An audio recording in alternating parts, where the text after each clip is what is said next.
পথের পাঁচালী লেখার সময় আপনি, হে বিভূতিভূষণ, আমার কথা একটু ভাবেননি। আপনার ত্রিসীমানার কোথাও আমি ছিলাম না।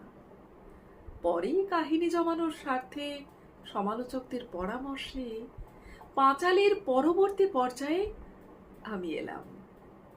হরিহর আর সর্বজয়ার ছন্নছাড়া সংসারে ইন্দির ঠাকুরনির কোল ঘেঁষে ছোট্ট বিড়াল শিশুর মতো মায়া মমতায় আমার পুচকি ভাই অপুকে ভরিয়ে দিতে।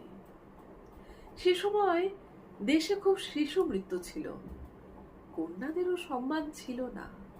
আমি কিন্তু বেড়ে উঠছিলাম প্রাণে ভরপুর, পুতুলের সংসার আর যাবতীয় দস্যিপনা নিয়ে। তখন সবাই কাহিনীতে মজেছে আমাকেই ভালোবাসছে বেশি। পাঠককে চমকে দিয়ে, কাঁদিয়ে, হে বিভূতিভূষণ, আপনি আচমকাই আমাকে মৃত্যু দিলেন।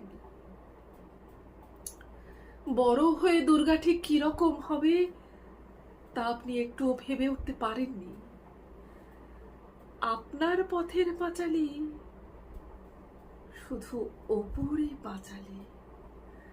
দুর্গা ঠিক ততটুকু যাতে অপু আরো পুষ্টি পায়। আমি বেপরোয়া, জেদি, আর আপনার অনিচ্ছুক কন্যা দায়।